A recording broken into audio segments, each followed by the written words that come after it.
étant entendu que la conférence de presse a été convoquée pour 10h00. Certainement que vos collègues retardataires vont nous rattraper. Nous en profitons aussi pour saluer toutes nos sœurs africaines, tous nos frères africains qui présentement nous regardent, en un mot, le monde entier. Nous avons voulu convoquer cette conférence de presse parce que, comme je l'ai dit tout à l'heure, des choses extrêmement graves se sont produites à Lomé, capitale du Togo. Depuis lors, beaucoup de gens en parlent. Depuis lors, beaucoup de communiqués ont été publiés. Depuis lors, chacun donne son avis. Il était important que moi-même, je fasse face au peuple africain du Sénégal, mais à tous les peuples africains, particulièrement ceux d'Afrique de l'Ouest, pour dire ce qui s'est passé, pour dire comment nous avons vécu ces événements tragiques, pour dire aussi la signification qu'il fallait en donner. La signification qu'il fallait donner à ces événements. Voilà comment cette conférence de presse va se dérouler. Nous allons bien entendu, et vous le comprendrez, commencer par une version française, parce que c'est en tant que député de la CEDEAO que nous sommes allés à Lomé, au Togo. C'est en tant que député de la CEDEAO que nous avons vécu ces événements dramatiques. Et donc, c'est tout à fait normal que nous nous adressons à l'Afrique tout entière, particulièrement à l'Afrique de l'Ouest, à la CEDEAO. Et les trois langues utilisées au niveau de la CEDEAO sont le portugais, l'anglais et le français. Donc nous allons utiliser dans un premier temps une des trois langues utilisées au niveau de la CEDEAO, le français. Et dans une deuxième partie, nous allons avoir avec vous la version en Wolof pour parler au peuple sénégalais et lui expliquer ce qui s'est passé et lui donner notre part de vérité dans ces événements tragiques qui se sont produits dans la capitale de la terre africaine du Togo, à Lomé. Je voudrais, avant d'aller plus loin, exprimer tous mes vœux de prompt rétablissement et toute ma solidarité à une vingtaine de blessés togolais qui ont été bastonnés comme moi, qui ont été victimes de sévères châtiments comme moi, qui ont été victimes de sévices corporels comme moi, qui ont été victimes de peines corporelles comme moi. Je voudrais leur exprimer toute ma solidarité et mes vœux de prompt rétablissement et dire énergiquement, plus jamais des filles et fils du Togo ne doivent être bastonnés, ne doivent être violentés, parce que tout simplement, ils veulent exercer un parmi leurs droits humains les plus fondamentaux, c'est-à-dire être représentés au niveau du Parlement de la CEDEAO, être entendus par ce Parlement de la CEDEAO, être entendus par un de leurs représentants au Parlement de la CEDEAO. Cela étant dit, je voudrais également vous remercier toutes et tous pour les nombreux messages de solidarité, pour tous vos vœux exprimés à mon endroit depuis dimanche dernier. Je voudrais préciser que malheureusement, ces nombreux messages de solidarité et ces nombreux vœux de bonne guérison, je n'ai pu les recevoir parce que j'ai été victime lors de mon agression à Lomé au Togo, du vol de mon cartable, du vol de mon sac. Et dans ce sac, il y avait mon téléphone portable, Et c'est pourquoi certains d'entre vous ont dû le constater que depuis dimanche, j'étais injoignable parce que mon téléphone a été volé, parce que vous n'avez plus accès à moi. Mais j'ai pu voir, bien entendu, des messages des démocrates sénégalais, des messages des démocrates togolais, des messages des démocrates africains et au-delà, pour déplorer, pour condamner ce qui s'est passé à Lomé au Togo, parce qu'effectivement, c'était extrêmement grave. Merci à vous toutes, merci à vous tous pour cet élan de solidarité, pour votre posture, et peut-être n'eût été votre posture, cela aurait été pire. Après avoir dit ces mots, je voudrais vider quelques questions très simples.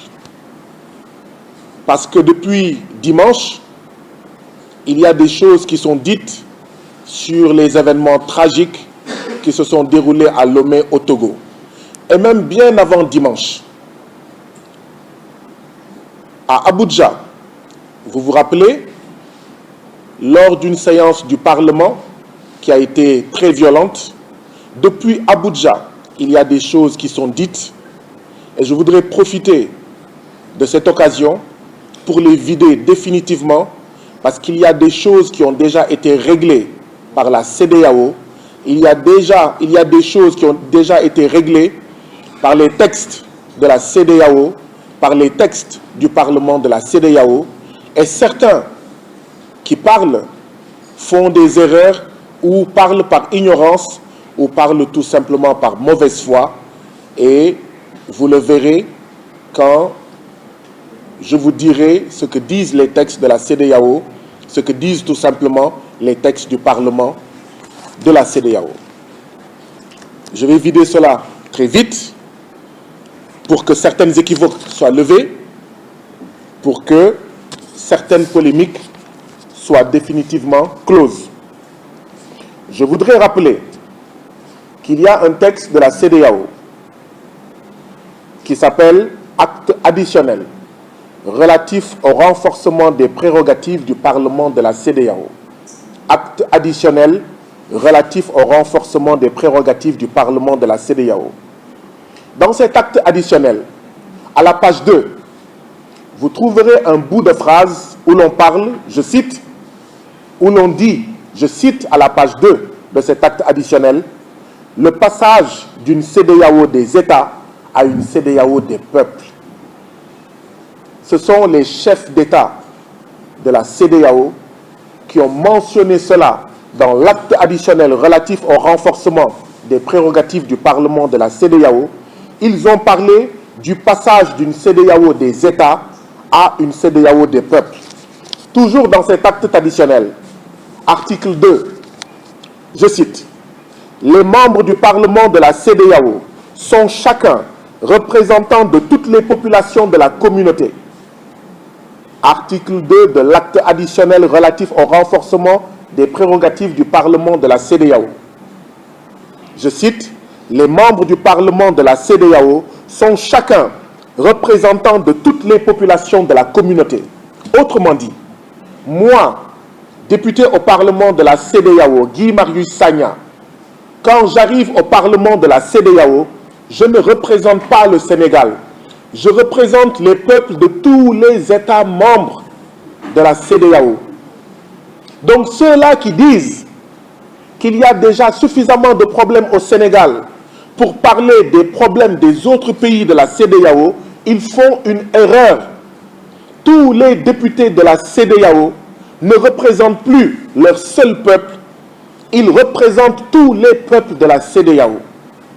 Si l'on ne veut plus que le député Guy Marius Sagna, député au Parlement de la CEDEAO, si on ne souhaite plus qu'il évoque la situation du peuple gambien, du peuple guinéen, du peuple bissau-guinéen, du peuple ivoirien, nigérian, libérien, sierra-léonais, ghanéen,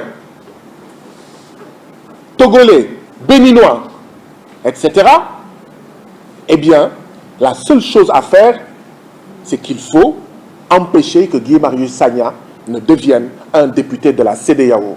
Parce qu'à partir du moment où Guy Marius Sagna ou tout autre individu, citoyen de la communauté, on en fait un député de la CEDEAO, automatiquement, voilà l'article 2.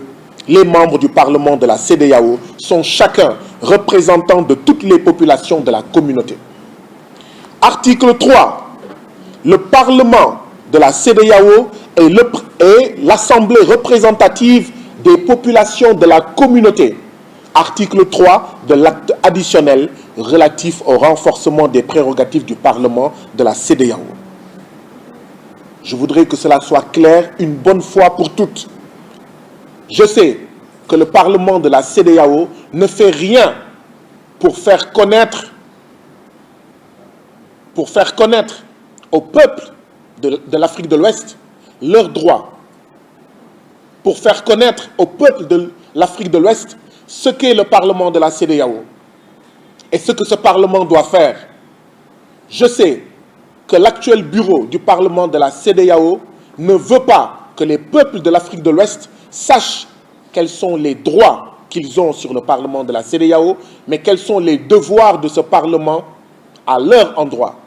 Eh bien, mon rôle, c'est justement un des problèmes que j'ai avec une partie de l'actuel Parlement de la CEDEAO, avec une partie des chefs d'État de la CEDEAO.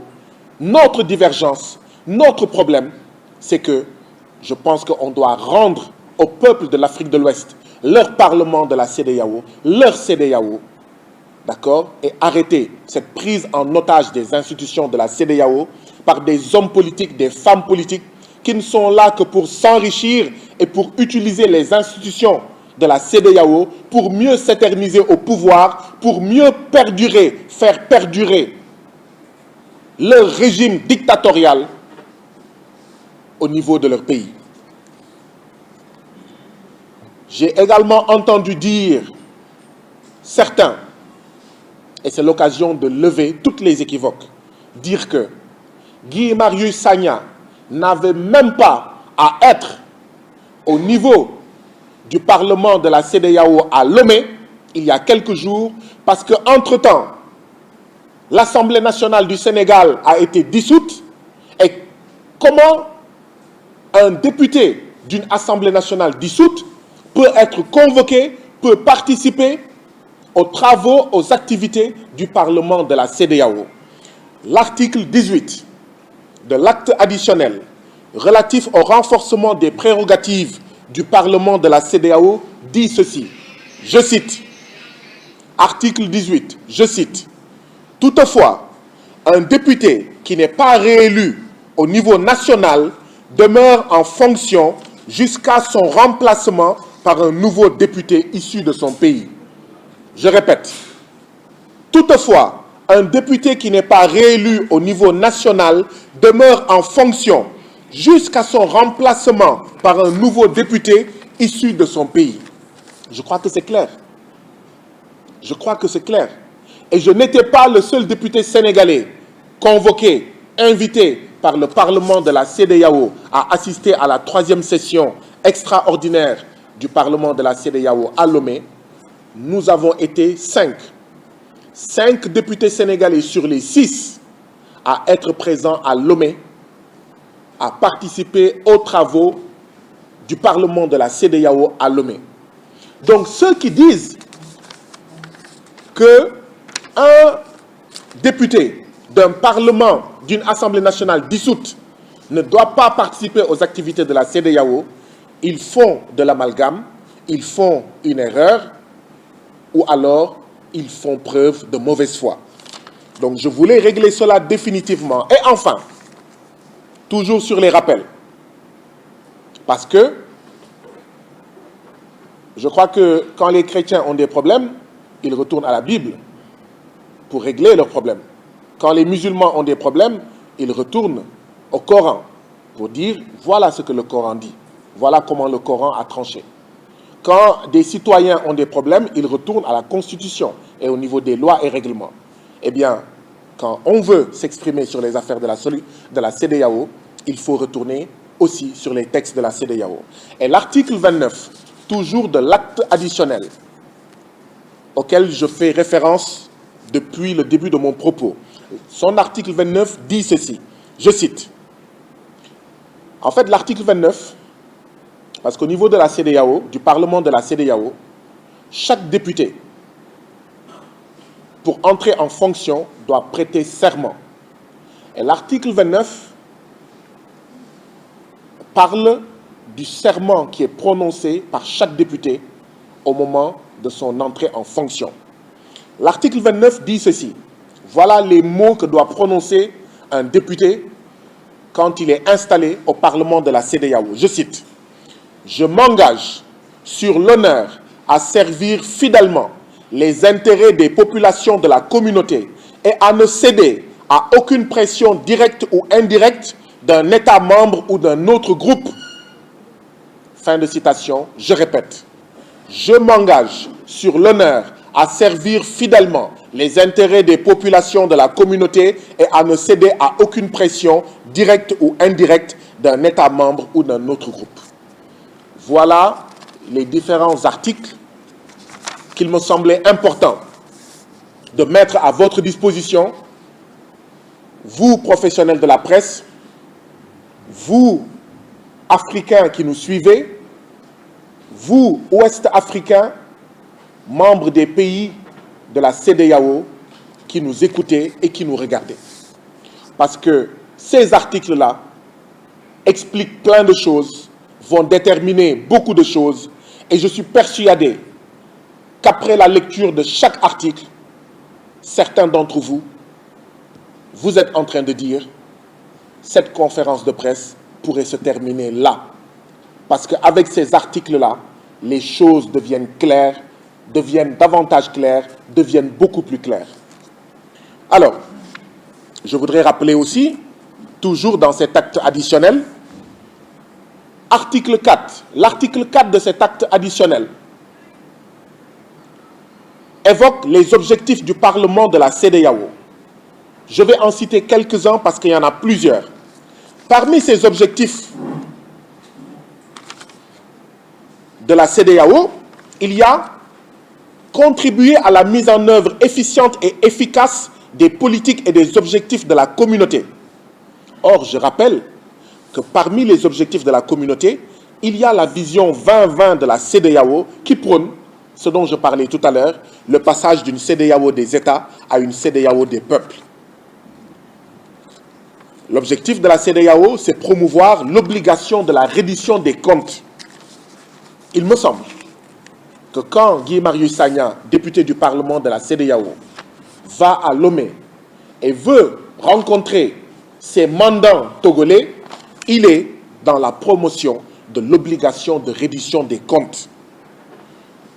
Parmi les objectifs du Parlement de la CEDEAO, il y a promouvoir et défendre les principes des droits de l'homme et de la démocratie, la primauté du droit, la transparence, la responsabilité et la bonne gouvernance. Il y a aussi, je cite, informer et sensibiliser les populations de la région ouest-africaine sur les enjeux de l'intégration. Il y a aussi assurer le droit de regard et l'implication des populations ouest-africaines dans le processus d'intégration de la région. Il y a aussi renforcer la démocratie représentative. Chers frères et sœurs, vous qui nous regardez et qui nous suivez présentement, est-ce que le fait pour un député de la CEDEAO de rencontrer les populations d'un pays cadre avec ces objectifs du Parlement de la CEDEAO que je viens de citer? Est-ce que ça cadre avec les articles pertinents que j'ai cités tout à l'heure, tirés de l'acte additionnel relatif au renforcement du Parlement de la CEDEAO? Mon avis est oui, et je suis prêt et j'accepte à entendre un avis contraire. Bien sûr, il faudra l'argumenter. Qu'est-ce qui s'est passé? Eh bien, le Parlement de la CEDEAO a convoqué une troisième session extraordinaire au Togo, à Lomé, du 23 septembre au 3 octobre. Évidemment, j'y suis allé. Avant d'y aller, il y a eu la rencontre entre deux volontés. Une première volonté de certains Togolais de rencontrer leurs représentants au Parlement de la CEDEAO. Une deuxième volonté du député de la CEDEAO que je suis de rencontrer ceux que je représente et qui résident au Togo. J'en profite pour vous dire que tous les 6 mois, au niveau du Parlement de la CEDEAO, il y a la présentation de ce qu'on appelle les rapports pays. Chaque pays vient présenter au niveau du Parlement de la CEDEAO un rapport qui fait l'état des droits de l'homme, des libertés, la situation économique, la situation sociale, la situation politique, etc. de chaque pays. Et donc chaque délégation vient présenter devant le Parlement et tous les autres députés écoutent ces différents rapports, posent des questions, font des critiques, font des suggestions. Comment puis-je bien parler de la situation au Togo tous les 6 mois si je ne rencontre pas le peuple togolais, si je n'écoute pas le peuple togolais? Comment? Vous, Sénégalais, vous savez de quoi je parle. Ici au Sénégal, je vais régulièrement à Ziguinchor, je vais régulièrement à Louga, je vais régulièrement à Richard Toll, je vais régulièrement à Kédougou, je vais régulièrement partout au Sénégal et je rencontre régulièrement les populations du Sénégal parce que si je ne les rencontre pas, comment vais-je pouvoir parler de leurs préoccupations à l'Assemblée nationale du Sénégal?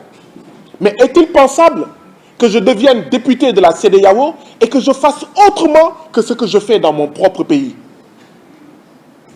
Mais si je veux bien représenter le peuple sénégalais à l'Assemblée nationale du Sénégal, il faudrait que je le rencontre, il faudrait que je le reçoive, il faudrait que j'aille vers ce peuple. Voilà ce que je fais depuis 2 ans en tant que député sénégalais. Eh bien oui, j'ai décidé que c'est la même chose que je ferai à l'échelle de la CEDEAO. Parce que si je veux parler du peuple gambien, du peuple guinéen, du peuple sierra-léonais, nigérian, togolais, béninois, ghanéen ou ivoirien, il faudrait que je sache de quoi je parle. Et la meilleure manière de prendre en charge les préoccupations des peuples de la CEDEAO, c'est de rencontrer ces peuples. Et donc oui, il y a eu donc, je le disais, la rencontre de deux volontés. La volonté de citoyens du Togo de rencontrer leurs représentants et ma volonté à moi de rencontrer des citoyens togolais pour mieux comprendre la situation au Togo, pour que je puisse en parler de la manière la plus juste, la plus correcte et la plus objective qui soit. Et donc, des citoyens togolais ont loué une salle. Des citoyens togolais ont loué une salle dans une paroisse. Ils ont payé la salle à 90 000 francs CFA. Donc, la réunion de dimanche, initialement, était prévue dans une salle louée dans une paroisse. Ce n'est pas moi qui ai choisi la salle, ce n'est pas moi qui ai payé la salle, ce n'est pas moi qui ai dit où cette réunion, cette rencontre citoyenne devait se tenir. Ce sont des Togolais eux-mêmes qui ont choisi cette salle dans cette paroisse. Il s'est passé 2 choses. La première chose, c'est que l'État togolais, le régime de Faure Eyadema, président du Togo, est allé à la paroisse, a fait pression, et la paroisse a appelé les Togolais qui avaient loué la salle pour leur dire « Venez reprendre votre argent, nous avions fait une erreur, ce jour-là, cette heure-là, la salle n'est pas disponible. » Ces pratiques-là, nous les connaissons. Vous les connaissez toutes et tous dans nos différents pays. Ces pratiques d'un autre temps, d'une autre ère, des pratiques qui doivent être révolues, qui doivent être rangées au rouet, qui doivent être rangées, ces pratiques qui doivent être rangées au musée du rouet et de la hache de bronze, parce que ce sont des pratiques qui sont antidémocratiques, ce sont des pratiques qui sont contre l'exercice des droits et libertés les plus élémentaires. La deuxième chose qui s'est passée, c'est que le gouvernement du Togo a écrit une lettre à la présidente du Parlement de la CEDEAO, qui, cela dit en passant, est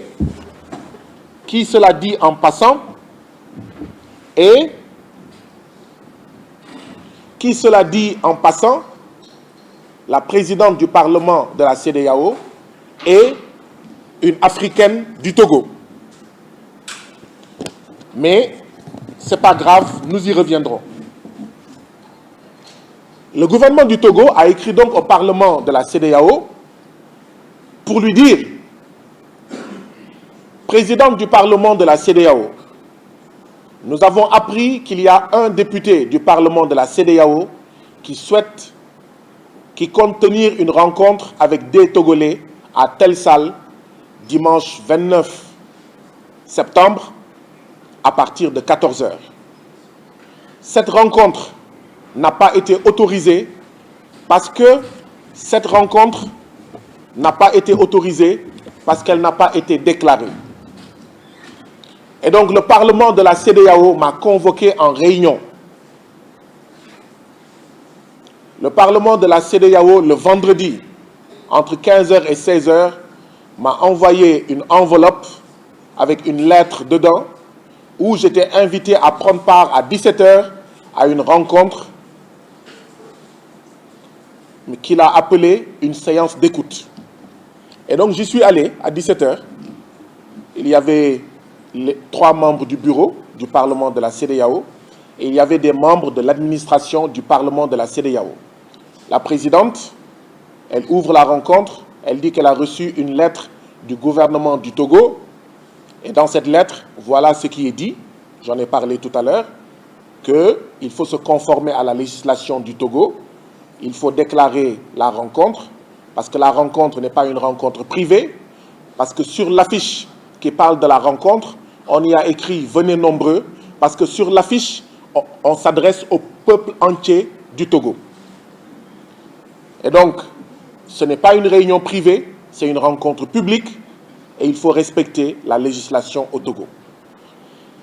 J'ai pris la parole pour dire au bureau du Parlement de la CEDEAO: vous avez raison, sur l'affiche, il est écrit « Venez nombreux, rencontrer votre député au Parlement de la CEDEAO ». Il est écrit « Peuple togolais, venez échanger avec votre député au Parlement de la CEDEAO ». C'est vrai que si la salle a une capacité de 200 ou de 300, banalement, il pourrait y avoir 1000 personnes. Et effectivement, ce n'est plus une rencontre privée. Je vous assure que je dirai aux organisateurs de respecter la législation togolaise. Donc j'ai dit cela, mais j'ai ajouté: j'ai cependant la conviction, par les pressions que l'État togolais a exercées sur la paroisse pour que la rencontre ne se tienne pas à la paroisse, que c'est moins le respect de la législation togolaise en matière de réunions et de manifestations publiques qui est visé, et qu'en réalité, l'objectif du régime togolais est d'empêcher toute rencontre entre le député de la CEDEAO, Guy Marius Sagna, avec le peuple togolais. La preuve, j'ai dit lors de cette réunion à la présidente: Madame la Présidente, je n'accepterai pas que mes droits à rencontrer même en privé, entre 4 murs, 10, 15, 20, 30, 50 Togolais soient piétinés. Vous savez ce que la présidente du Parlement m'a répondu? Ceux que vous allez rencontrer savent très bien ce que dit la loi en matière de rencontres publiques comme privées. Il dit: mais Madame la Présidente, vous vous entendez parler? Vous êtes en train de me dire qu'ici au Togo, même pour une rencontre privée entre 4 murs, sans publicité, il faut informer l'autorité, il faut demander l'autorisation. Je lui ai dit: Madame la Présidente, je n'accepterai pas que mes droits de député de la CEDEAO à rencontrer mes mandants qui résident au Togo soient piétinés. Par contre, pour tout ce qui concerne une réunion publique, je veillerai à ce que les organisateurs se conforment à la législation togolaise. Lors de cette réunion, les membres du bureau ont demandé à l'administration du Parlement qu'est-ce que les textes prévoient pour un cas pareil. Qu'est-ce que les textes du Parlement disent pour un député qui, comme Guy Marius Sagna, souhaite faire ce qu'il veut faire. Il y a eu 2 membres de l'administration qui ont pris la parole.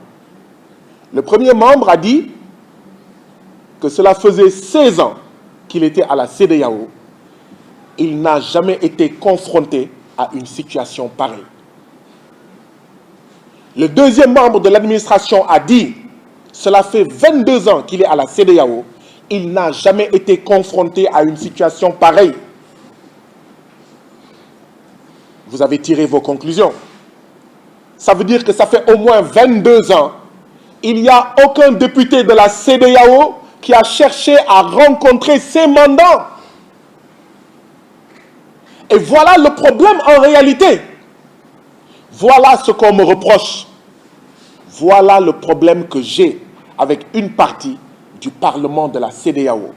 Voilà le problème qui m'oppose avec le bureau du Parlement de la CEDEAO. Voilà le problème qui m'oppose avec le syndicat des chefs d'État de la CEDEAO, auquel appartient le président de la République, son Excellence Faure Eyadema, président de la République du Togo. Voilà. Je suis gêné. J'ai honte de vous dire que cela fait 22 ans qu'aucun député de la CEDEAO n'a cherché à faire ce que je fais. C'est-à-dire, quand je vais dans un pays, je dois pouvoir profiter de l'occasion qui m'est offerte, parce que la CEDEAO ne me donne pas un billet d'avion pour aller dans tous les pays de la CEDEAO. La sagesse populaire sénégalaise dit « Yettale Bobale ». Waouh, Yettale Bobale. Je suis à une réunion de la CEDEAO au Togo, mais j'en profite pour rencontrer ceux que je représente et qui résident au Togo. Donc 16 ans, 22 ans, qu'aucun député n'a jamais fait cela. Oui, chers frères et sœurs, vous avez raison de parler de la CEDEAO des chefs d'État, de la CEDEAO du syndicat des chefs d'État.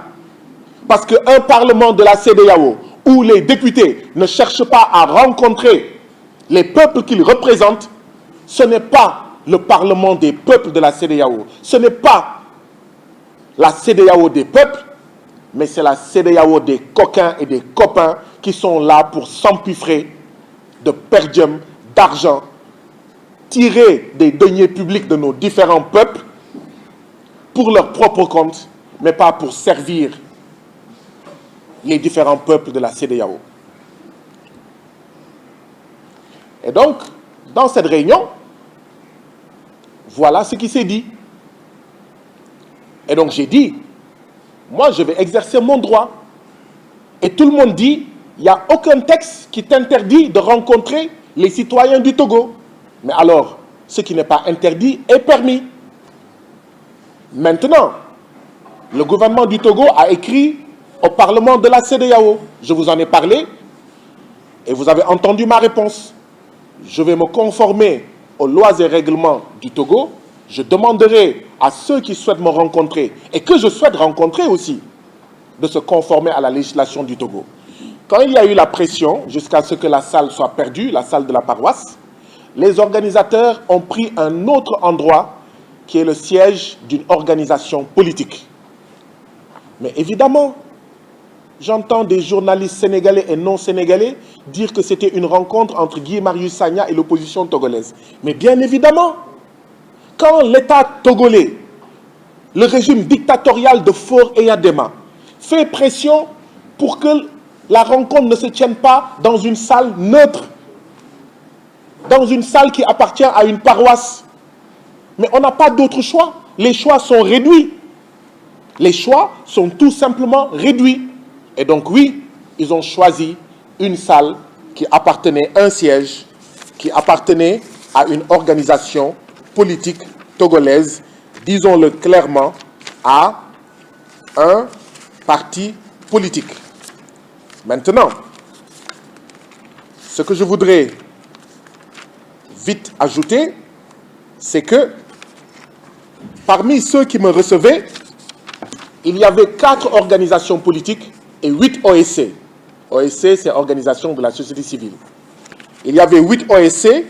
Je suis en train d'essayer de trouver la liste de ces organisations, mais je pourrai la retrouver tout à l'heure pour la partager avec vous. Mais il y avait 8 organisations de la société civile et 4 organisations politiques.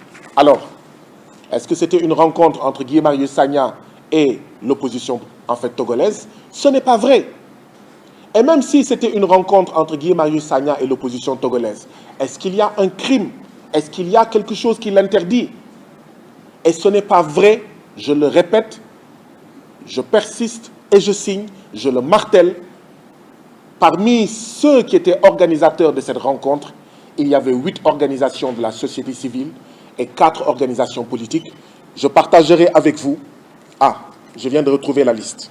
8 organisations de la société civile. Parmi celles-ci, il y a une organisation qui s'appelle Gamessou, Bindje Gebindje, Les Admis, Alcades, MJS, FDP, une organisation qui s'appelle Togo Debout, une organisation qui s'appelle Touche pas à ma constitution. Et il y avait 4 organisations politiques, CDPA, DSA, LENI, La Racine. Voilà la vérité. Après, l'interprétation peut être libre. Et donc, voilà ce qui s'est passé lors de cette rencontre. J'ai dit que je n'accepterai pas que la législation togolaise allait être respectée, mais que je n'accepterai pas que mes droits soient piétinés.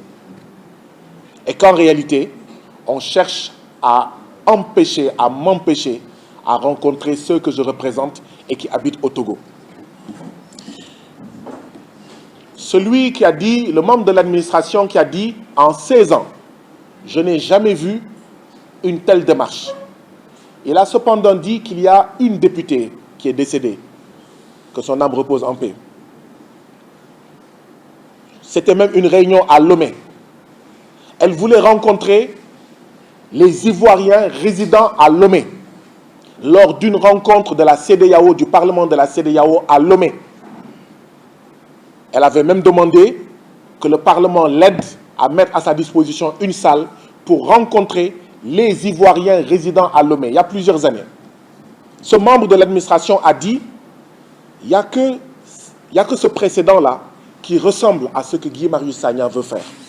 Sinon, je n'ai jamais vu. Mais vous avez compris que j'ai sauté sur l'occasion. J'ai dit au bureau du Parlement de la CEDEAO, mais justement, vu qu'il y a ce précédent, je sollicite que le bureau de la CEDEAO m'aide à trouver des salles. Parce qu'en plus de la réunion du dimanche, il était prévu que je rencontre des syndicats de la santé du Togo, des syndicats des enseignants du Togo et des syndicats du port du Togo. J'ai dit au bureau, vu qu'il y a eu un précédent où le Parlement avait aidé un parlementaire de la CEDEAO à avoir des salles et à tenir sa réunion, je vous demande humblement, le mot que j'ai utilisé est celui-ci. Madame la Présidente, je vous supplie de mettre à ma disposition une salle pour ces rencontres. Et d'ailleurs, vous pourrez être présent et vous saurez de quoi je parle. Et vous saurez que je ne me cache pas. Et vous saurez que je ne suis pas venu pour causer des problèmes et que j'agis en toute transparence et j'agis conformément au texte de la CEDEAO.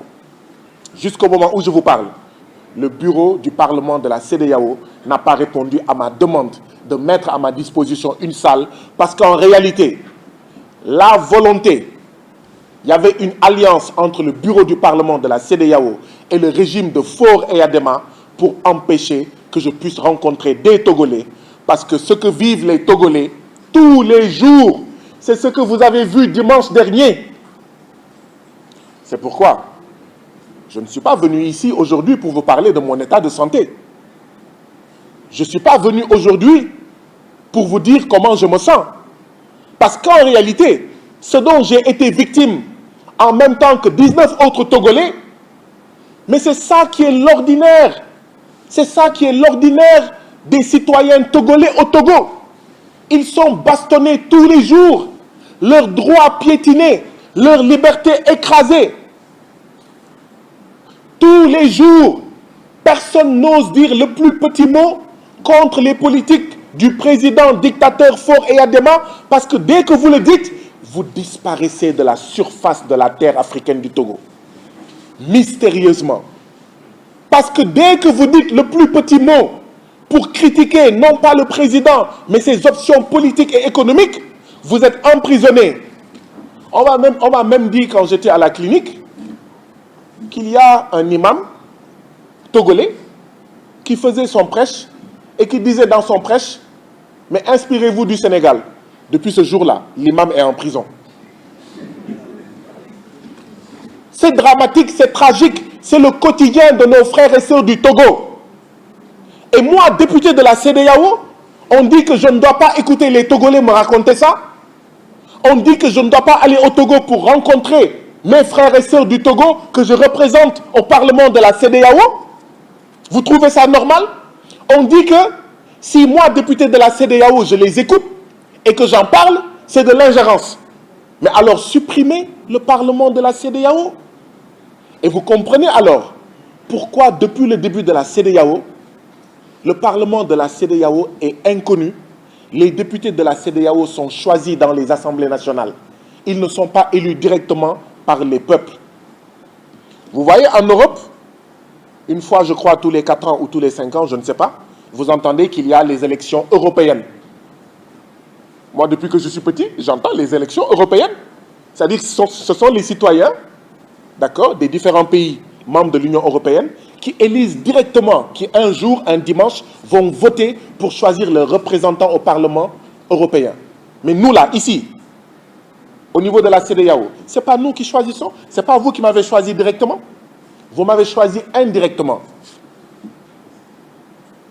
Et ça se passe dans tous les pays. Et donc, c'est ça le quotidien de nos frères et sœurs du Togo. Donc, ce n'est pas de moi dont il est question. Le régime du Togo, la police togolaise, le gouvernement togolais veut se focaliser sur moi. Mais moi, ma santé ne m'intéresse pas. C'est la santé du peuple togolais qui m'intéresse. Parler des coups et des blessures que j'ai reçus ne m'intéresse pas. Ce qui m'intéresse, c'est les coups et les blessures quotidiens reçus par le peuple togolais.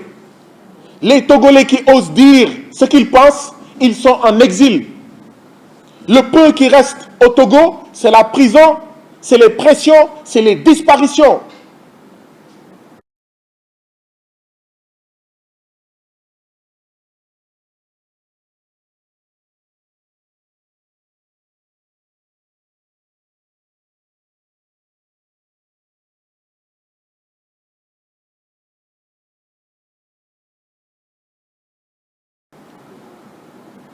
C'est les coups, c'est les tortures.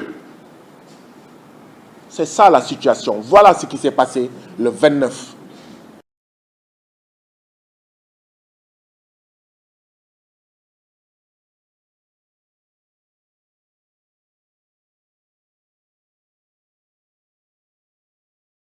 Septembre dernier.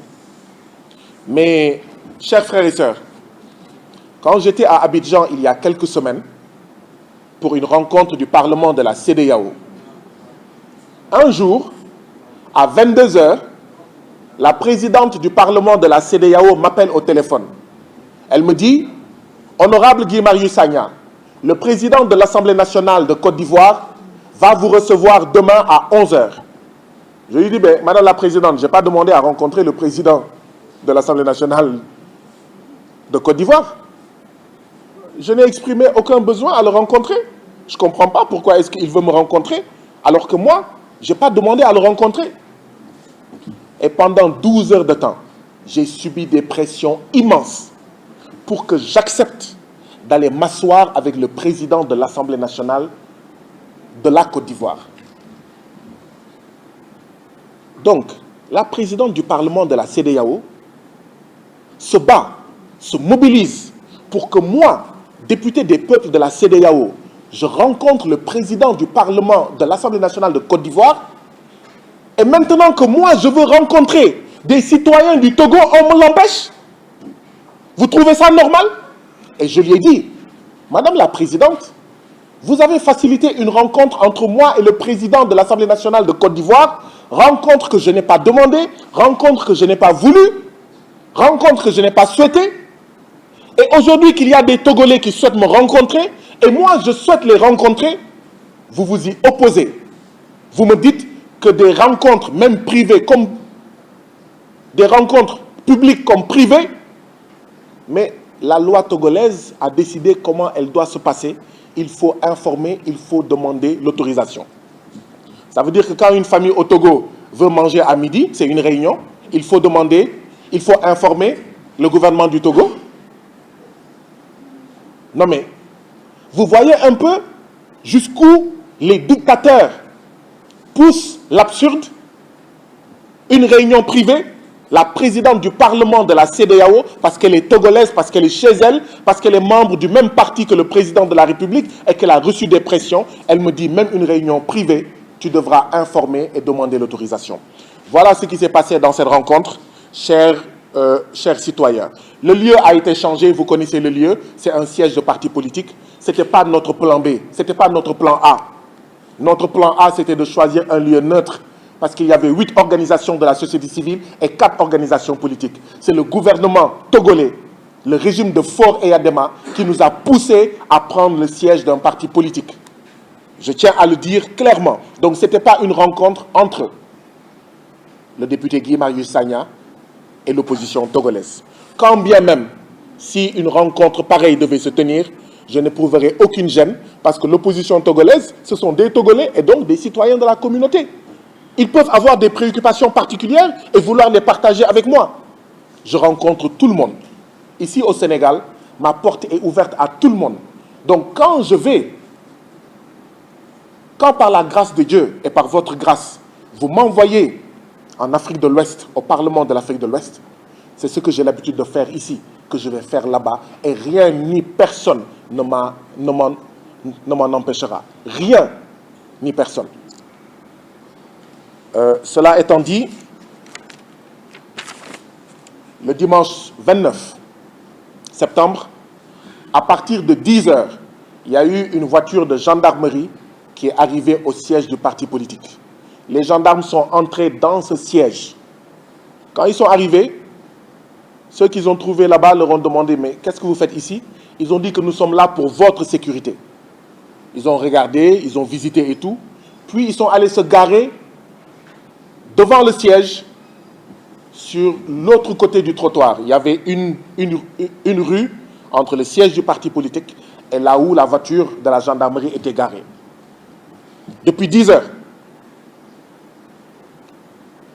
du matin, quand nous arrivions au siège, quand nous sommes descendus de la voiture pour entrer dans le siège, moi j'ai aperçu la voiture de la gendarmerie qui était là-bas depuis 10 h. C'est une voiture de gendarmerie immatriculée 7701 ou 7101.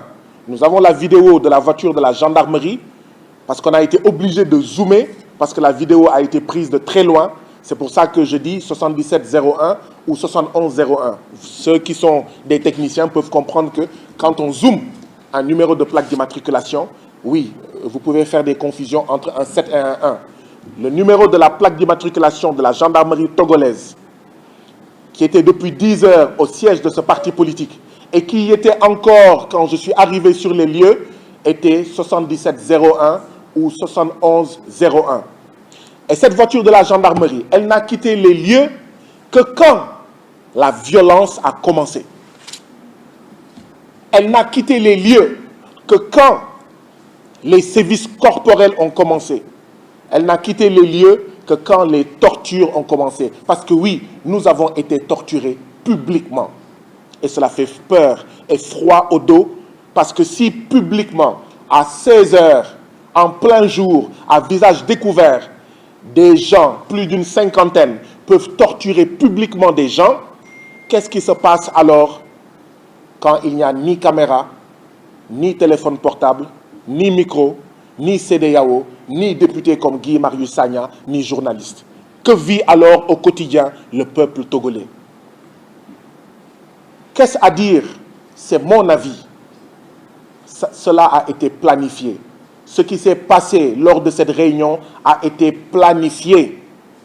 Le gouvernement du Togo n'a pas interdit la réunion qui s'est tenue le 29 parce qu'il ne pouvait pas l'interdire.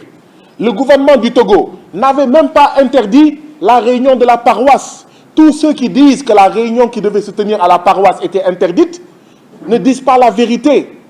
Parce que moi, je n'ai pas reçu un arrêté d'interdiction. La présidente du Parlement, lors de la réunion, n'a pas brandi un arrêté d'interdiction. Les organisateurs qui avaient loué et payé la salle à la paroisse n'avaient pas reçu un arrêté d'interdiction. Donc, aucune réunion n'avait été interdite. Tout ce qu'on nous avait dit, c'est que le gouvernement rappelle que, en matière de réunion au Togo, il y a une loi, il faut informer, il faut une autorisation, quelque chose comme ça.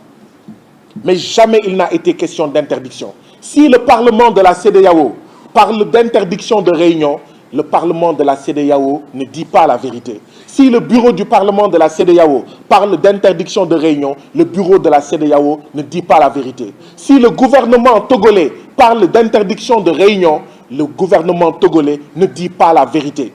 Il ne pourra pas montrer un arrêté, un acte administratif qui interdisait la réunion à la paroisse, ni au siège du parti politique. Donc, quand une voiture de gendarmerie vient à 10 h, nous sommes ici pour votre sécurité. Elle passe la journée. On la trouve même au moment de commencer.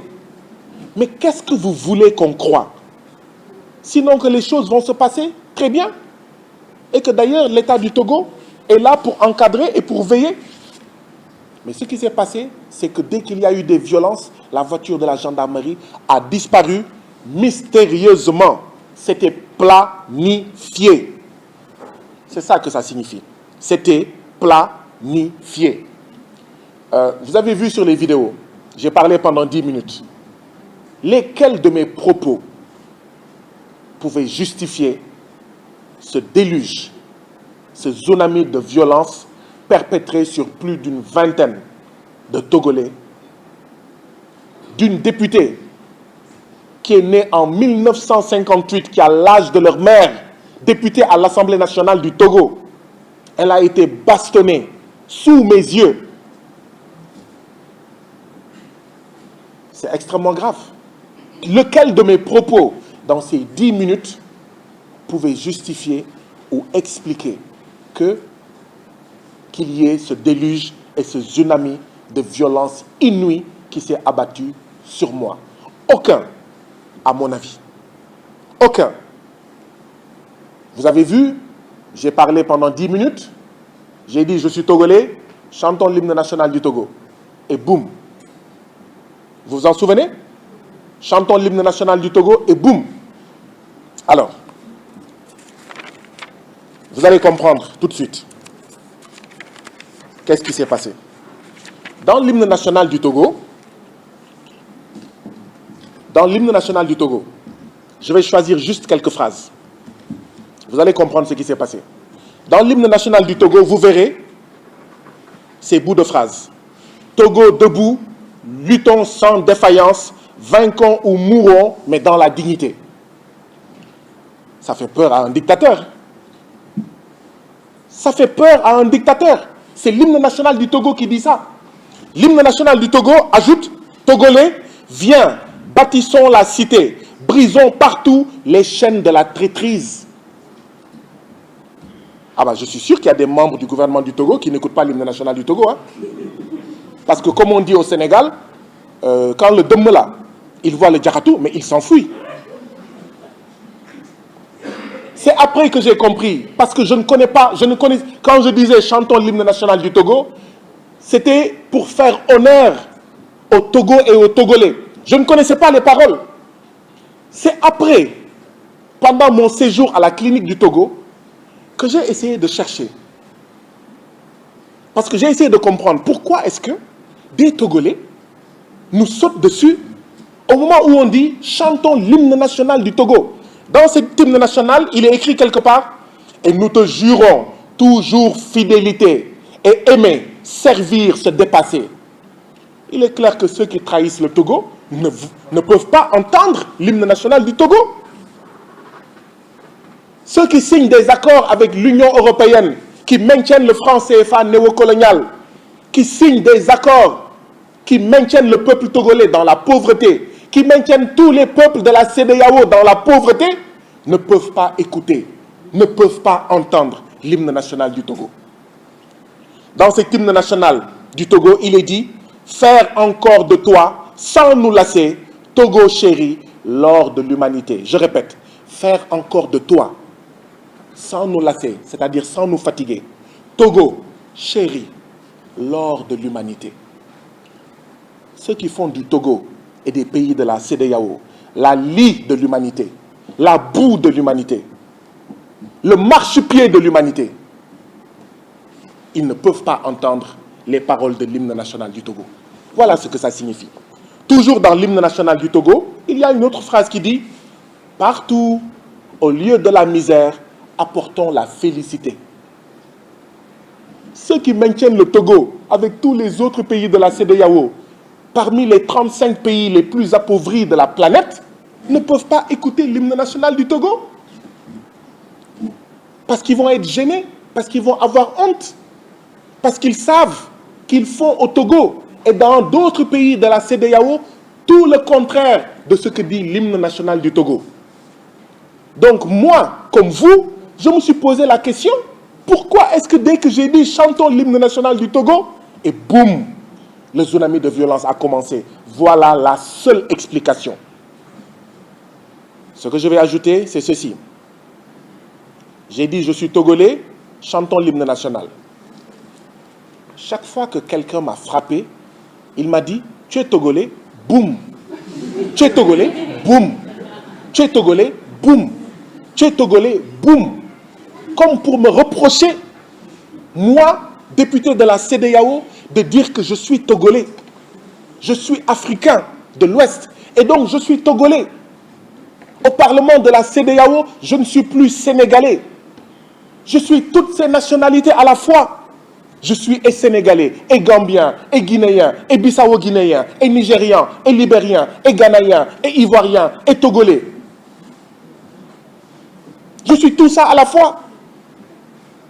Tu es togolais, boum. Tu es togolais, boum. Mais ce qu'il cherchait à dire, c'est ceci. Occupe-toi de tes oignons. Mais vous avez vu les articles que j'ai rappelés. Un député de la CEDEAO, c'est un député de tous les peuples. C'est une manière de dire, toi et tous ceux qui te ressemblent et tous ceux qui vont commettre l'erreur de se mêler des affaires du Togo, ils vont subir la même chose. Chers frères et sœurs, est-ce que vous avez l'impression d'avoir en face de vous quelqu'un qui va reculer? Est-ce que vous avez l'impression d'avoir en face de vous quelqu'un qui a peur de faire la même chose? Si demain, la CEDEAO retourne au Togo, le Parlement de la CEDEAO retourne au Togo, j'irai à nouveau au Togo et s'il y a des Togolais qui veulent me rencontrer, je les rencontrerai. Si demain je vais en Gambie et qu'il y a des Gambiens qui souhaitent me rencontrer pour qu'au niveau du Parlement de la CEDEAO, je parle de leurs problèmes, je les rencontrerai. Et personne ne m'en empêchera parce que c'est mon droit. Ce n'est pas un droit, c'est mon obligation. Je n'ai pas le choix. Vous savez ce qui se passe? Tous les députés de la CEDEAO, pour aller à une réunion de la CEDEAO à Abuja ou ailleurs, on leur achète un billet d'avion, classe business, classe affaires. Ce sont les billets les plus chers, ce sont les fauteuils les plus larges. Ils mangent des choses dans l'avion que les autres ne mangent pas. Ils sont mis en classe affaires. Moi, quand je voyage, ainsi que tous mes collègues pour le Parlement de la CEDEAO, je suis en classe business. Et c'est payé avec votre argent. Mais pourquoi on nous met en classe business? Après, on peut se demander, est-ce qu'il ne faudrait pas les mettre en classe affaires, ces députés-là, finalement? Parce qu'ils ne nous représentent pas. Ils se cachent de nous. Et quand l'un d'entre eux parle de nos problèmes, mais peut-être qu'il faut les mettre, peut-être même qu'il faut les laisser prendre la route. Peut-être même qu'en prenant la route, ils vont voir ce que vivent les populations. Mais vous savez pourquoi on les a mis en classe affaires? J'essaye d'interpréter. Les députés de la CEDEAO, ainsi que tous les agents de la CEDEAO, prenne des billets en classe affaires pour hisser tous les pays de la CEDEAO et tous les peuples de la CEDEAO en classe affaires à l'échelle du monde. Nous, on nous paye des billets en classe affaires, en première classe, et au lieu de hisser nos peuples et nos pays en classe 1 sur la planète Terre, nos peuples et nos pays sont parmi les 35 dernières classes de la planète Terre. Sur 200 pays, nous sommes les 35. Nous sommes les 35 derniers. Vous pensez que c'est sérieux? Vous pensez que c'est normal? Voilà ce qu'est la CEDEAO. Et voilà en réalité le problème. La bastonnade, la torture publique, les sévices corporels, les peines de torture, les peines corporelles que nous avons subies le 29 octobre dernier à Lomé, en réalité, comme disait Karl, il y a un Allemand, c'était un général allemand, il s'appelle Karl, son prénom c'est Karl Clausewitz, qui disait que la guerre est la continuation de la politique par d'autres moyens. Karl von Clausewitz, un général allemand, il théorisait ce qu'est la guerre, il expliquait ce qu'est la guerre. Il disait la guerre, c'est la continuation de la politique par d'autres moyens. Les violences, les tortures, la bastonnade que nous avons subie à Lomé le 29 octobre dernier, c'était la continuation de la politique par d'autres moyens. Parce que depuis que je suis arrivé au Parlement de la CEDEAO, il y a dans ce Parlement deux idées, deux visions qui se font face. La vision dont je suis porteur, qui est une Afrique de l'Ouest juste, unie, souveraine, prospère, démocratique, et leur vision à eux, qui est de continuer à cacher la CEDEAO. Personne ne parle de la CEDEAO, personne ne connaît la CEDEAO. Pendant 22 ans, aucun député ne cherche à rencontrer les peuples de la CEDEAO. Rien. Savez-vous que depuis Abuja, quand vous avez partagé les vidéos de Abuja, là, le bureau du Parlement de la CEDEAO a suspendu la retransmission en direct des séances du Parlement de la CEDEAO. Êtes-vous au courant? Voilà les deux visions qui s'affrontent. La vision dont je suis porteur qui dit non, il faut arrêter ça. Si on veut construire une nouvelle Afrique de l'Ouest, on ne peut la construire que dans la vérité. Quand un président viole la Constitution, il faut dire le président viole la Constitution. Or, Faure Eyadema a fait un coup d'État constitutionnel il n'y a pas très longtemps. Il a changé la Constitution pour pouvoir s'éterniser au pouvoir. Mbalo fait la même chose en Guinée. Quand tu le dis, on dit mais il y a un problème. Et donc, on éteint la télé du Parlement. Vous ne regarderez plus les séances du Parlement de la CEDEAO. Vous ne m'entendrez plus parler au Parlement de la CEDEAO. Parce que le bureau du Parlement a dit « Ouh, cachez-moi ces discours que je ne saurais entendre. Par de pareils objets, par de pareils discours, les âmes du syndicat du chef d'État. » Vous connaissez la phrase? Sont blessés et cela fait venir de coupables pensées. Par les discours démocratiques, par les discours sur les droits de l'homme, par les discours sur les droits des peuples de la CEDEAO du député Guy Marius Sagna, les oreilles du syndicat des chefs d'État sont blessées et cela fait venir de coupables pensées. Et donc il faut éteindre la télé. Parce qu'à la télé, on ne dit pas la vérité. Si la vérité doit sortir de la télé, on coupe la télé. Parce qu'il faut que les peuples continuent à dormir de leur profond sommeil. De peuples habitant des États néocoloniaux. De peuples habitant des États riches, riches de phosphate comme au Togo, riches d'une mer comme au Togo, riches d'une terre riche comme au Togo, riches d'une terre avec beaucoup d'eau comme au Togo, mais pauvres de ces dirigeants qui sont là que pour s'enrichir eux-mêmes et enrichir leurs maîtres impérialistes. Et quand quelqu'un comme moi vient dans le Parlement pour le dire, il y a un problème. Et comme on ne peut pas amener la police et la gendarmerie pour fermer la bouche de Guy Marius Sagna, sinon ça va être flagrant, l'État du Togo, ça a été planifié, a pris des nervis. Et certains de ces nervis, certains Togolais disent qu'ils appartiennent à certaines structures de la police sont venus nous mater, nous bastonner, nous donner une leçon publiquement. Ah oui, c'est vous qui faites les intelligents là, c'est vous qui faites les révolutionnaires et les anti-impérialistes là. On va vous donner une sacrée raclée. Sauf qu'ils sont des crétins. Parce que quand ils font ça, ils braquent les micros, ils braquent les caméras sur le Togo et sur ce que vivent les Togolais au quotidien. L'objet de cette conférence de presse, ce n'est pas de parler de Guy Marius Sagna, mais de ce que vivent certains peuples africains dans l'anonymat et qui est grave. Et qui est grave. Extrêmement grave et ça ne peut pas continuer. Vous vous rendez compte? Depuis dimanche, j'ai appris que c'est aujourd'hui, certainement parce qu'ils sont au courant de ma conférence de presse, c'est aujourd'hui que le bureau du Parlement de la CEDEAO vient de faire tomber un communiqué. Depuis dimanche, où le sang a coulé, où on a bastonné 20 personnes, en majorité des Togolais jusqu'au sang, c'est aujourd'hui que le Parlement de la CEDEAO sort un communiqué, alors que la police togolaise, ça fait 2 jours qu'elle a sorti un communiqué. Donc ce Parlement-là, c'est bien le Parlement des chefs d'État. Ce Parlement-là, c'est bien le Parlement du syndicat des chefs d'État, et non le Parlement des peuples. Nous avions confiance, parce que la présidente du Parlement de la CEDEAO habite au Togo, mais on s'est dit, mais c'est pas grave. C'est pas parce que les Togolaises, on est au Togo, que les choses ne vont pas se faire dans les règles de l'art. Mais notre confiance a été trahie. Le gouvernement du Togo a fait pression.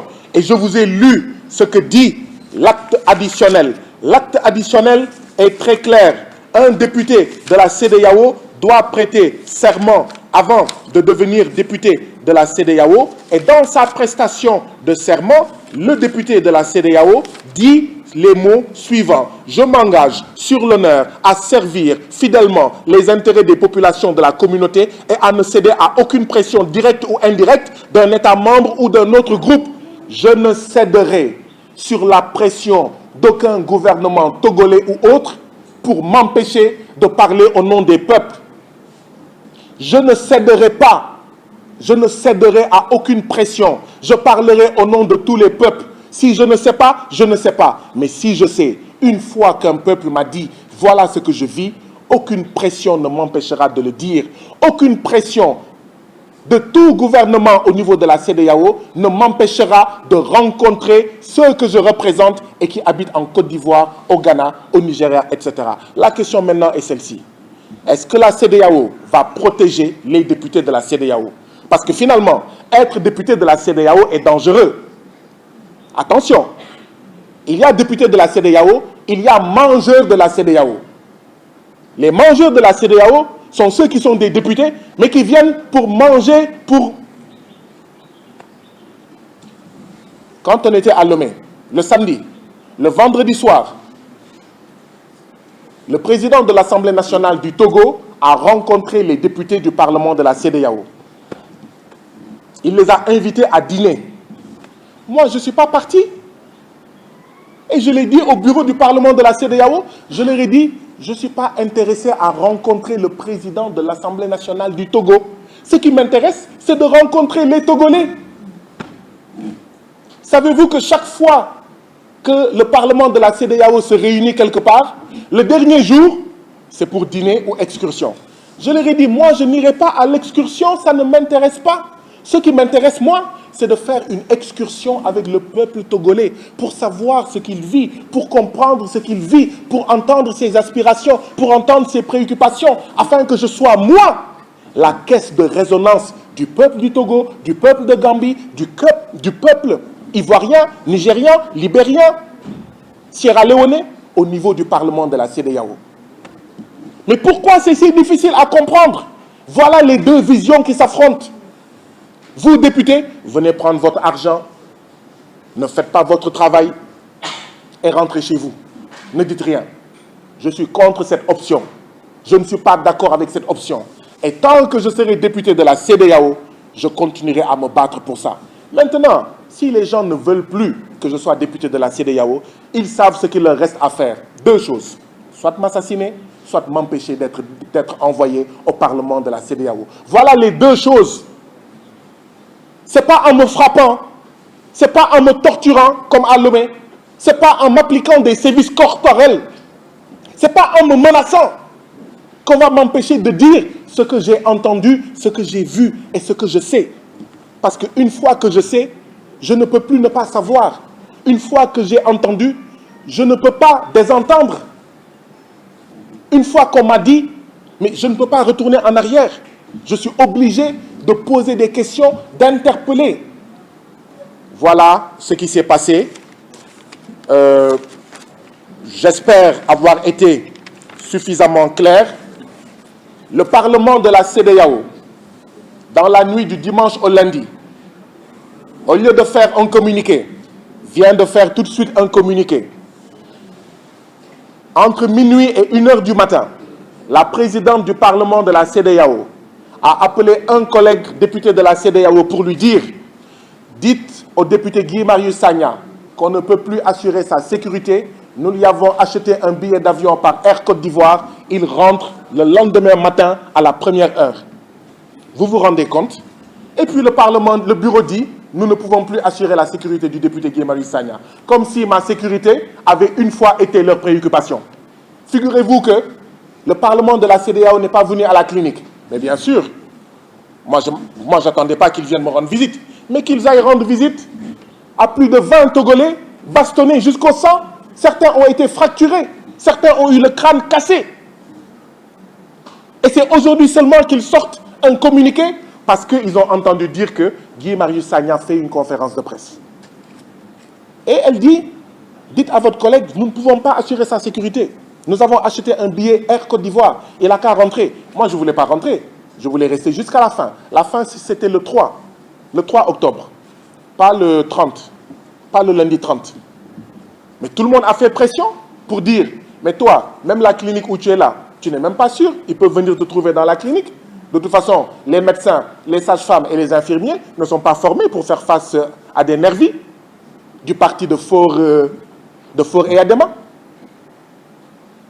Et c'est l'occasion pour moi de remercier le gouvernement du Sénégal, de remercier la ministre de l'intégration africaine et des Sénégalais de l'extérieur, Madame Yacine Fall, ainsi que Monsieur Ali Ndao, mes chargés d'affaires au niveau en fait de l'ambassade du Sénégal au Togo, parce que dans la nuit du dimanche au lundi, devant toutes les pressions, tout le monde a dit « Guy Marius Sagna, s'il te plaît, viens passer la nuit au Sénégal. » C'est-à-dire en territoire sénégalais qui se trouve au Togo.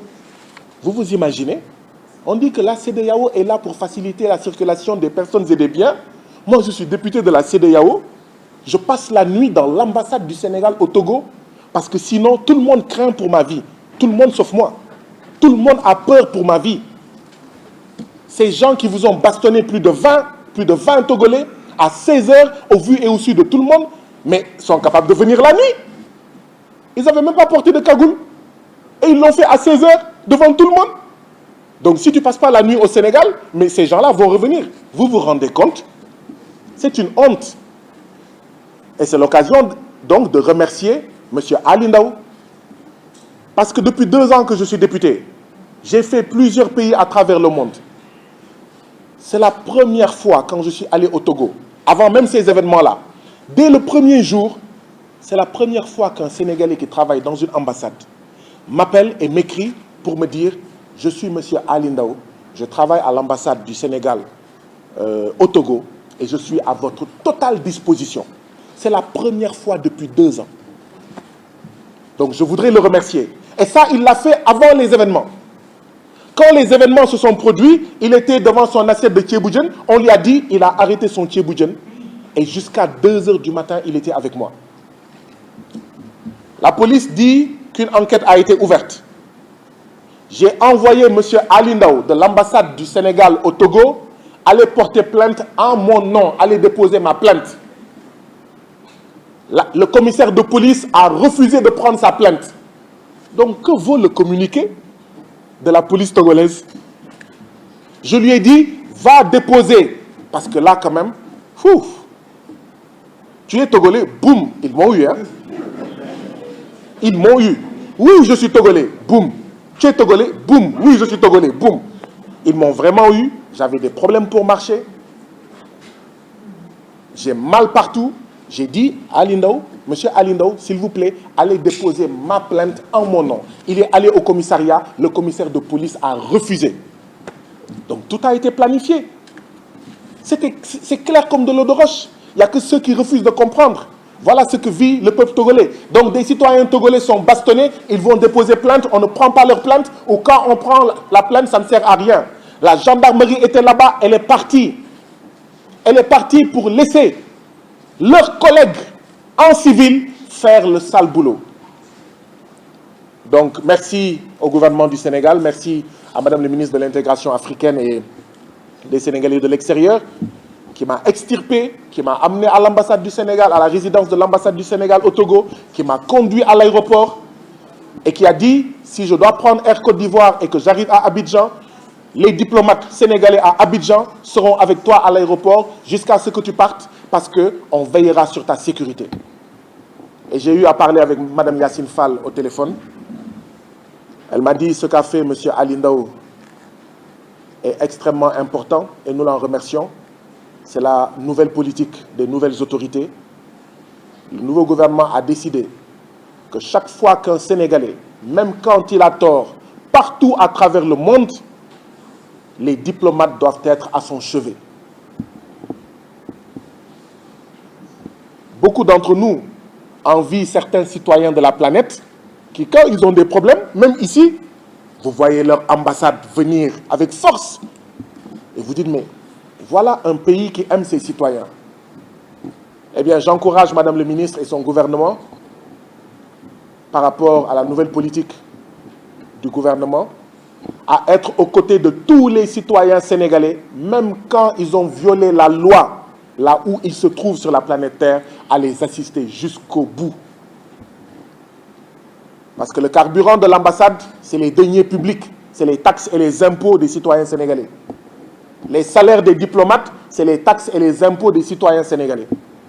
Donc merci Madame la Ministre, et bon courage et bonne continuation. Monsieur Alindao, merci beaucoup pour tout. Je voudrais aussi remercier, je voudrais aussi clarifier une chose. Quand nous avons été bastonnés jusqu'au sang, torturés jusqu'au sang, parce que c'est de torture dont il s'agit, d'accord? Nous avons été torturés.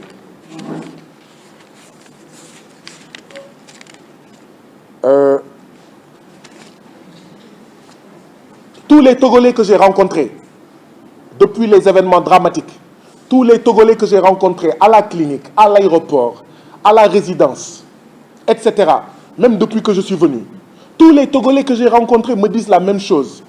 Monsieur Guy Marius Sagna, nous avons honte. Excuse-nous. Je voudrais dire ici clairement ce que j'ai répondu à ces Togolais.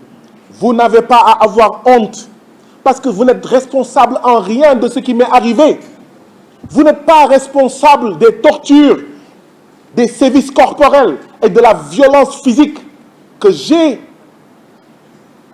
fait l'objet et dont ont fait l'objet une vingtaine de Togolais. Parce que, comme j'ai l'habitude de le dire, il y a le Sénégal digne et le Sénégal indigne, mais il y a aussi le Togo digne et le Togo indigne. C'est le Togo indigne qui est responsable de cela. Mais vous, vous êtes le Togo digne. Vous n'avez pas à avoir honte, à noircir ou à rougir du fait que le parti au pouvoir, le régime, le gouvernement a planifié une torture de plus d'une vingtaine d'Ouest-Africains parce qu'ils avaient commis un seul crime, celui de dynamiser le Parlement de la CEDEAO, celui de donner corps à l'expression CEDEAO des peuples. Voilà le crime que nous avons commis. Et ce crime, on va continuer à le payer. La question est celle-ci. Est-ce que dans chaque pays où je vais aller, la CEDEAO, le Parlement, comme les chefs d'État, vont permettre que je sois bastonné, que je sois violenté jusqu'au sang parce que je veux rencontrer les citoyens? Voilà la question qu'il faut se poser. Parce que sinon, ils vont m'assassiner. Et leur objectif même, c'est de m'assassiner. Pour servir leurs intérêts et pour servir les intérêts de leurs maîtres français. Les Français disent que je fais partie d'un des plus grands ennemis de la France au Sénégal, en Afrique. Bon, je ne suis pas un ennemi de la France. Par contre, je revendique le fait que je suis un ennemi de la France-Afrique, je suis un ennemi de l'impérialisme français. Parce qu'il y a une différence entre la France et la France-Afrique. Il y a une différence entre la France et l'impérialisme français. J'assume pleinement et je continuerai à me battre pour que la France-Afrique sorte définitivement du Sénégal, de l'Afrique de l'Ouest et de toute l'Afrique. Mais pas seulement l'impérialisme français, tous les autres impérialistes. Nous devons libérer l'Afrique. Nous nous battons, nous nous sommes battus pour un Sénégal souverain, juste et prospère. On est en train de dérouler. On va continuer la lutte pour une Afrique souveraine, unie, prospère, juste et démocratique. Donc ça, ce n'est pas négociable. Et ça sera au prix de notre vie, ça sera au prix de notre vie. Ce n'est pas négociable. Maintenant, qu'allez-vous faire, vous, chef d'État de la CEDEAO? Qu'allez-vous faire, vous, Parlement de la CEDEAO? Et aucune règle ne pourra m'empêcher de rencontrer les citoyens de la communauté. Et je vous interpelle aussi, vous, citoyens de la CEDEAO. Parce que ce que je fais, je pense le faire conformément au texte. Je pense le faire pour vous, citoyens de la CEDEAO, parce que je suis votre serviteur au Parlement de la CEDEAO. Allez-vous continuer à regarder et à assister cette mascarade, ce simulacre de Parlement, cette simulacre de CEDEAO, une CEDEAO des chefs d'État? Allez-vous continuer à accepter ça? Allez-vous continuer à accepter que des députés qui veulent sortir de la CEDEAO des États et du syndicat des chefs d'État et veulent entrer dans la CEDEAO des peuples, qu'ils soient bastonnés, qu'ils soient assassinés? Allez-vous accepter cela? Allez-vous continuer à accepter cela? Parce que si vous continuez à l'accepter, peut-être que nous devrions aller rester chez nous. Parce que comme on dit dans la sagesse populaire sénégalaise, nit loko tek mu nangu ko dagan na. À une personne qui accepte son oppression, mais voilà, parce que, comme on dit, on ne libère pas un peuple. Un peuple se libère. Un peuple se libère. Personne ne libérera les peuples de la CEDEAO. C'est au peuple de la CEDEAO de se libérer eux-mêmes. Maintenant, moi, je suis un citoyen, membre des peuples de la CEDEAO. Je joue mon rôle. Mais si en jouant ce rôle, les citoyens de la CEDEAO se taisent, ne font rien, et sont inertes, mais on va m'assassiner. Sylvanus Olympio, premier président du Togo, a été assassiné. Il était contre le franc CFA. Il était contre beaucoup de choses. Il a été assassiné devant l'ambassade des États-Unis au Togo. D'ailleurs, je crois que les États-Unis devraient pouvoir dire qu'est-ce qui s'est passé. Parce qu'il a été exfiltré. Qu'est-ce qui s'est passé pour qu'il soit assassiné devant l'ambassade des États-Unis au Togo? Sylvanus Olympio. Eh bien, c'est ceux qui ont assassiné Sylvanus Olympio, mais qui nous ont cassé la figure le 29 octobre dernier à Lomé. C'est aussi simple que ça. C'est ceux qui me cassent la figure dans le Parlement de la CEDEAO, qui m'empêchent de parler, qui coupent la télévision du Parlement, mais c'est ceux-là aussi qui m'ont cassé la figure, qui m'ont violenté le 29 mars, le 29 octobre, le 29 septembre. Merci pour la correction.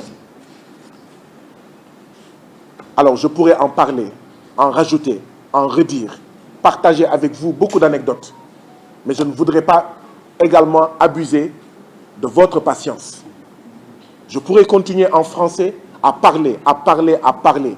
Figurez-vous que samedi, oui, samedi, donc la veille de la réunion où il y a eu ce tsunami de torture et de violence, j'ai présidé une réunion de ma commission compte public du Parlement de la CEDEAO. Et je découvre, lors de cette réunion, que le Parlement de la CEDEAO, qui est chargé notamment d'émettre des avis sur les rapports d'audit qui ont été produits sur toutes les institutions et agences de la CEDEAO, le Parlement de la CEDEAO n'avait jamais émis d'avis par rapport à ces rapports d'audit. Jamais. Vous vous rendez compte? Je reprends. Toutes les institutions et agences de la CEDEAO font l'objet chaque année d'audits. Le Parlement est une institution de la CEDEAO.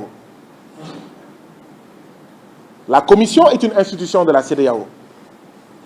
Le GIABA est une institution de la CEDEAO, etc., etc. Il y a une commission de la CEDEAO sur la santé, sur ceci, sur cela. Chaque année, ils sont audités.